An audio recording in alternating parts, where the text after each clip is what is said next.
Hello and welcome to another video on the channel. My name's Sam, and in this video I'm going to be covering the kit that I'm taking with me whilst backpacking the Kintyre Way. So this video follows on from the previous upload on my channel, which was about the planning and preparation for the trip, and as I say, this one just really covers the kit and some of it in a bit more detail.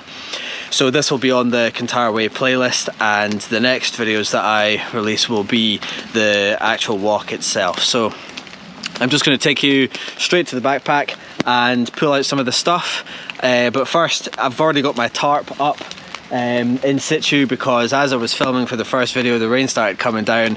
My camera setup's not entirely waterproof, so I've just quickly slung up my tarp to keep me and my kit dry. So let's crack on. The first thing to cover really is the backpack itself. This is a Paramo Special Forces Sabre 45. I've had it for maybe a couple of years now, and I bought it really as a backpacking bag, although it's not, strictly speaking, designed primarily for that. But it's a really bulletproof piece of kit, and it's a bit heavy on what have you, but this thing could well last a lifetime, so I thought it was a worthwhile purchase. I also got the two add-on pockets, the PCLE I believe they're called, which just basically zip and clip onto the bag and turn what is a 40 litre pack into a 70 litre pack. And I just find it quite useful. It's got good support at the back. The hip straps aren't the most comfortable, which I guess is where it doesn't really perform like a really good backpacking pack, but it's sufficient for me. No doubt I would be more comfortable with like an Osprey backpacking bag, but this is good for me in all sorts of situations. So that's the backpack. As the sun goes down, well, you forget what I don't say. As the sun goes down, well, you forget what I don't say. Okay, I'm going to be quite quick with this because I'm starting to lose the light rapidly. So we know all about the bag. I can put that away. The only other thing to add about the bag is I've got the waterproof Paramo SF dry bags that fit into these as well. Not in the food bag, because that's all waterproof anyway, but in the pouch that has all my cook kit and stuff like that. I've got one in there. So I can move this out of the way now. Now I'll use my wee kneeling pad to keep my knees dry. So where to start? I'll start with the big stuff. This is my sleeping bag. I pack this in the bag loose, because in the backpack I've got turns out I did need the backpack. I've got just a black bag essentially, and I read online that that's a really good lightweight way of lining your backpack, and so I've stuck with that the last few times I've been out, because it is super light obviously and it does the job, and cheap as chips. So I just stuff my sleeping bag straight into the bag and it molds in at the bottom quite nicely. So this is a RAB Ascent 700. It's a 3-season down bag. It's got a DWR coating on the outside that keeps it a little bit waterproof or water resistant anyway, because I'll be out in a bivvy bag, so that means I need some level of water resistance, because it does get really moist in there sometimes. So I really like this bag. It's super warm in its 3 seasons. It can be a bit chilly in winter sometimes in Scotland, but to combat that I've got a RAB silk sleeping bag liner, which I use even in the summers to keep me from dirtying the bag too much, and it's super good. It's really lightweight. It's a really nice bit of kit actually. It's quite expensive for what it is. I think it was about 40 odd pounds when I got it, but to be honest I totally rate it, so I think it's worthwhile getting. So that just goes in its little stuff stack in the bag as well.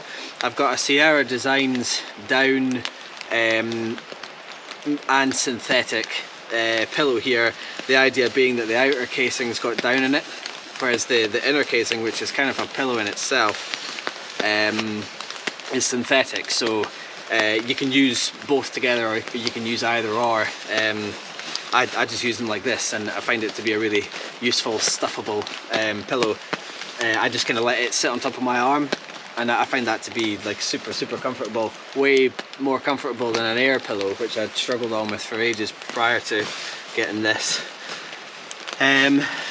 Continuing on the subject of insulation, I've got these Rab down pants, which I've only just got, and my thinking with this was it is going to be quite cold. I might have to wear these in the sleeping bag, and on evenings where I can't have a fire, these should keep me warm when I'm just still and needing some insulation. But these are really stuffable, and you know, just wearing them around, they're really quite comfortable, so quite excited to see how these perform. They don't take up a huge amount of space when they're stuffed as well, which is quite handy. I've then got my sleep system clothes, as well as an extra fleece. So in here, just an extra walk-in fleece, as well as icebreaker merino top, full length sleeve, and bottoms as well. And they're the icebreaker 200s. So I'll wear them when I'm sleeping, and only when I'm sleeping. There's also a spare pair of socks in there as well, again for sleeping in if it gets particularly cold, just in like a stuff sack there. My sleeping pad is a Thermarest NeoAir, and I got one of these because I was finding quite cold nights on the pad I had before this in really cold temperatures, and I just wanted to extend my ability to camp comfortably in winter, considering I mostly do bivvy stuff. It's what I enjoy doing most anyway. I wanted to be able to enjoy that all year round and be comfortable. So I actually use this in the summer as well. It's just great. It doesn't take up too much space. It's quite light for its size, and it's just a really solid piece of kit. And in here as well, I also have stuffed my bivvy bag, which is a Paramo SF bivvy bag, and you know, it does the job. It's really lightweight. I quite like it, although it does I do find it can get quite moist in there. Like, I live in Scotland and it's generally quite moist here anyway, so you know, it really puts the bag through its paces, and I am looking to get a different one at some point. But it zips up from the front, which is quite handy for when you're getting out of bed as well, or if you need to get up for a pee or anything like that. And there's also the inflating device in here as well, which is basically just a big dry bag, and you roll it down and it pumps air into the sleeping pad. It takes bloody ages, but you know, it's super lightweight and easy to pack, so I've went with that. This is just essentially a towel, and also if I need extra kind of neck protection or something like that, I can stick this around me. I forget what these are actually called now. I'll stick it on a title when I remember. Waterproof bottoms. So these are just over trousers, Hoggs of Fife. Quite simple. They've got reinforced knees in them, which is why I like them. It means you can do kind of more adventurous stuff in them, and they're not just going to rip like a pair of kind of the Flexithane ones. They're not the lightest. They probably could be lighter, but to be honest, I think this, you know, it'll be worth taking this.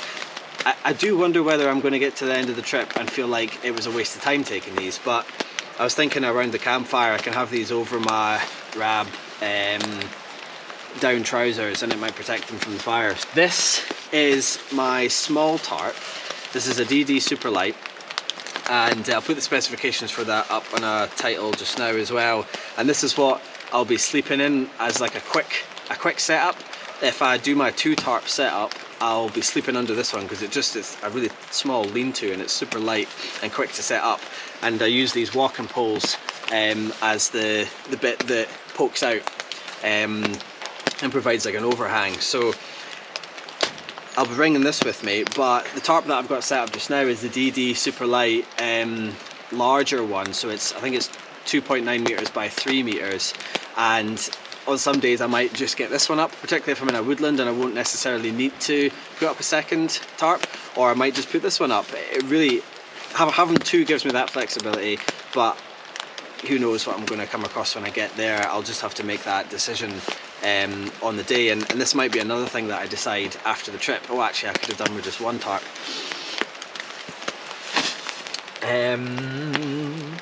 What else have we got? You'll see perhaps that I've got this Ridgerest Thermarest Ridgerest, which is their very basic R2 value closed foam pad, and I'm thinking about taking that just for some extra waterproofing in the ground, something to lie on wet ground, and also just a little extra bit of insulation if it does start to get really cold. I've got my Lifestraw bottle, which is a recent purchase. I figured that normally I would bring like a brown bag and just boil water up, or I would use like a Sawyer filtration squeeze system, which is a pain in the arse, to be quite honest with you. It's the amount of effort for the amount of water you get, I don't find is particularly helpful. So a few of my friends have used these, and I've been convinced that this is a good way to get about without carrying water, and it has a carbon filter in it as well, which is handy because the area that I'm going to be in, there's a likelihood that there are pesticides and herbicides, which that carbon filter will deal with in a way that boiling water wouldn't. So that's quite handy. As I mentioned in the previous video, I've got a Garmin inReach Mini 2 satellite messaging device. Simple bit of kit, straps onto my bag, with tracking the whole trip with this, and if I need SOS I can press it. If I need to send messages to my loved ones with updates, I've got that feature as well. Battery bank, this will be primarily for the camera batteries, and if I really need to recharge my phone, but I'm hoping to not have to use my phone at all, so this is kind of an emergency device. Extra power cord, because you always need it. I've got some aluminium tent pegs there as well. Waterproof notepad for journaling on the way, making notes, and I'll do a write-up on Walk Highlands off the trip afterwards, and any things I need to remember, it's better going there than in my head, because it's just going to leave my head quicker than I'd like. Badger balm, sometimes get quite cut up, rough hands when I'm out working with wood and stuff like that, so I find that's quite helpful. Scourer, that kind of comes with the cook side of things, as well as my spork, just aluminium, those are the cooking stuff. So the only other thing I've missed on this side is a down packable insulative jacket for, again, just those times around camp and at night when I've got my moist stuff off and I just need to warm myself up a little bit. Cool, right, what else? Starting from the top again, pooper scooper, essential. Folding saw for firewood processing, make it a bit simpler, a bit easier. First aid kit. So in this kit I've got the basic Trek first aid kit from Life Systems with a few add-ons, being tweezers. I think I actually might have had tweezers originally that I lost them, but I've put more tweezers in it because I didn't have any.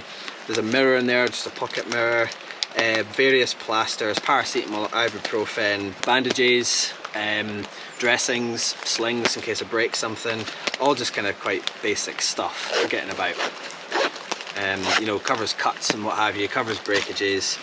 I've got these biodegradable sanitizer wipes for washing me and my feet with, not that my feet aren't part of me. And this Petzl Tikka torch, which I think is a really fantastic bit of kit. My previous black diamond one I had was pants and I just struggled with it for years. This is an absolutely stonking torch, and it works on its low battery for days and days and days, so you know, I'm reasonably confident that's going to last, but I have a battery bank if it doesn't. Quite a big fan of that. Tissues complement the pooper scooper. This is my, I guess, primary cooking tool. It's the MSR Whisperlite Universal, so it works on petrol or white spirits as well as gas, but I'm going to be using gas on this trip, so that weighs a fair amount in comparison to some backpacking stoves, I suppose. And I've also got a gas ring adapter in it as well, which I need to be able to adapt the size of this to my small aluminium cup, because I'm only taking one cup for porridge and food and what have you. And also like a shield as well that comes with that. It's getting quite dark now. I hope you can still see what's going on. So yeah, aluminium cup, simple as hell, but I bloody love this thing. And that'll do for my teas, my porridge. it'll do for just boiling up water for the expedition foods stuff that I've got as well. This extra pot, because it weighs nothing and it fits this gas canister, so it's kind of like a bit of extra flexibility for not a lot of extra weight and not a lot of extra space. So yeah, I'll move on to the food I suppose soon as we're on that subject.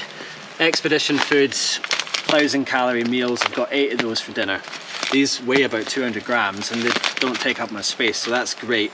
I've got like chili con carne with rice, chicken korma with rice, spaghetti bolognese, just a load of them. For snacks, I've got Nature Valley protein bars. They're lovely also. Snacks as well, I've got trail mix, 50 grams a day. And for lunch, I've got these oat cakes, which nest really nicely into a circle that's perfectly fitted to the PC LE pockets. So that's really quite satisfying. And so for each lunch, I'll have half a pack of those with a tuna topper and half a block of cheese. And that, you know, gives me, I'll put the figures for lunch, breakfast and dinner on the video so you can see exactly what the details are, but including my breakfast as well, which is granola with powdered milk, which actually isn't displayed here, but I've got powdered milk with me as well. All of that is 3,022 calories per day. So that should give me enough to get going with and probably lose a little bit of weight along the journey as well, but it's a serious amount of food. And 8 days of food packed quite nicely into one and a bit of those side pockets, which I think is really quite good. So in terms of knife, I've got the guy's called William Rogers. I cut my way, it says on the side of the blade. And this is a knife that I got off Etsy. It was completely blunt. It wasn't even blunt, it was rounded when I got it. There was no edge to it at all, and I had to essentially learn how to sharpen and before I could even do anything with the knife and create a nice edge on the side of that. So it was quite a good learning experience in a way, and now it's super sharp and, you know, hair shaven sharp, because I've had to, you know, sharpen it quite considerably and maintain it since then as well. Another thing I don't have with me here that I will be taking is a little sharpening kit, which has like a diamond side as well as like a rougher side, so you can do your basic taking the meat off the blade, and then you can do a finer edge on it. And then I've put stropping compound on the packet itself, the slip that holds the stone, and then I can do the final strop of the knife if I need to do maintenance on the trail. I will be using it for 8 days straight, so good idea. And then I use ballistal oil to protect the carbon steel. It is 01 carbon steel on that blade, but for £25 I thought it was a pretty good deal, and my mate, it was my mate Craig that found it on Etsy for me, so very grateful for that. This is my fire kit, well, my fire materials anyway. I've just basically got a bag of birch bark that I've collected and harvested all over the place, just, you know, cards of birch bark that I've peeled off trees, as well as a fat wood stick as well. So that's my, I'm bringing materials with me, although I do expect to find some on the trail as well.